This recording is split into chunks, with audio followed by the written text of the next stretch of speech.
Assalamualaikum warahmatullahi wabarakatuh. Yang kami hormati Bapak Dosen Sarto Nuryanto dan teman-teman yang saya cintai dan saya banggakan. Pertama-tama marilah kita panjatkan puji syukur atas kehadirat Allah Subhanahu wa taala yang telah melimpahkan karunia-Nya sehingga kita semua dapat melaksanakan kuliah online hari ini. Salawat serta salam kami haturkan kepada Nabi Agung Nabi Muhammad SAW yang kita nantikan syafaatnya di yaumil qiyamah.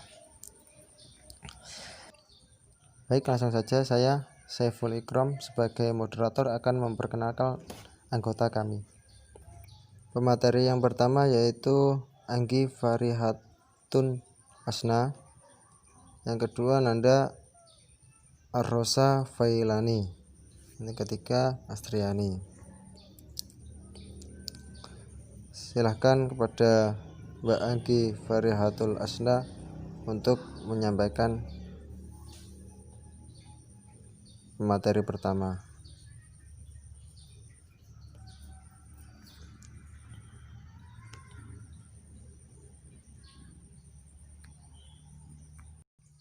Pengertian kesalahan atau sekul.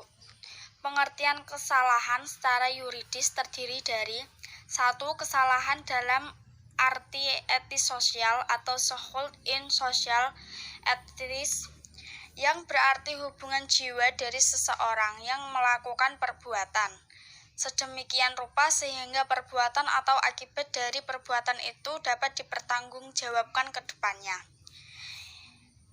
Kesalahan dalam arti hukum pidana atau sult in stafek delik, yang berarti bentuk-bentuk kesalahan yaitu kesengajaan atau dols dan kealpaan atau culpa. Selanjutnya, hal-hal yang menghalangi pertanggungjawaban pidana. Sebagaimana pandangan pakar hukum pidana yang melihat pengertian tindak pidana secara dualistik, yaitu seseorang melakukan tindak pidana sebelum tentu dapat dipertanggungjawabkan. Apabila seseorang melakukan yang dilarang, itu bisa dipidana. Tergantung pada soal, apakah melakukan perbuatan itu mempunyai kesalahan atau tidak. Apabila orang tersebut mempunyai kesalahan, maka tentu akan dipidana. Suatu asas yang tidak tertulis menyatakan tindak pidana jika tidak ada kesalahan. Jika telah ditemukan kesalahan, maka akan dikaji kembali apakah akan dipertanggungjawabkan atau tidak. Syarat-syarat yang menentukan apakah seorang dapat dipertanggungjawabkan atau tidak. 1.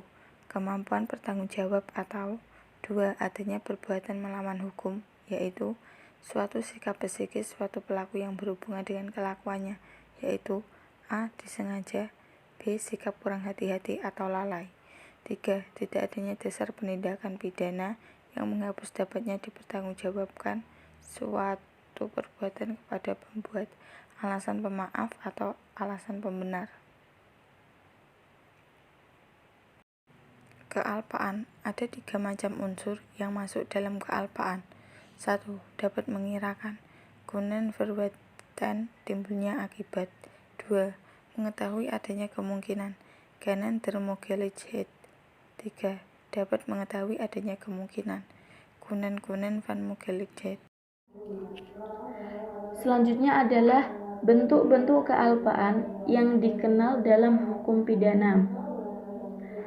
Yang pertama yaitu kealpaan yang disadari dan tidak disadari. Kealpaan yang disadari itu sendiri bila seseorang melakukan perbuatan yang sudah dapat dibayangkan akibatnya, tetapi tetap melakukannya juga. Selanjutnya adalah kealpaan yang tidak disadari, yaitu bila pelaku tidak dapat membayangkan sama sekali akibat dari perbuatannya itu yang seharusnya dibayangkan sebelumnya. Yang kedua adalah berdasarkan besar kecilnya kesalahan. Yang pertama adalah culpalata, dibandingkan dengan ukuran yang setingkat kepandaiannya dengan pelaku. Selanjutnya adalah culpa levis, dibandingkan dengan orang yang lebih pandai dari pelaku. Ketentuan yang memuat unsur kealpaan dalam KUHP. Ketentuan-ketentuan tersebut diantaranya adalah 1. Pasal 188 KUHP. Karena kealpaannya menimbulkan peletusan, kebakaran, dan banjir. Yang kedua adalah pasal 231 KUHP ayat 4. Karena kealpaannya, si penyimpan menyebabkan hilangnya barang sitaan. Yang ketiga adalah pasal 359 KUHP. Karena kealpaannya menyebabkan matinya orang lain. Selanjutnya adalah pasal 360 KUHP. Karena kealpaannya mengakibatkan orang lain luka berat. Pasal 409 KUHP. Karena kealpaannya mengakibatkan bangunan-bangunan kereta api, tram, telepon, bangunan untuk membendung, dan lain-lain rusak. Ketentuan KUHP yang termasuk delik pupat, dolus, dan pupat culpa adalah: yang pertama, pasal 480 KUHP, yaitu tentang penadahan. Selanjutnya, pasal 483 KUHP, yaitu tentang penerbit. Pasal 484 KUHP tentang pencetak.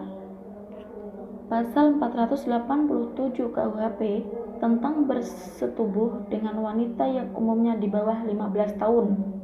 Pasal 288 KUHP tentang bersetubuh dengan wanita yang belum mampu dikawin. Pasal 292 KUHP, yaitu tentang yang cukup umur melakukan perbuatan cabul dengan orang lain sama kelamin yang belum cukup umurnya. Terima kasih.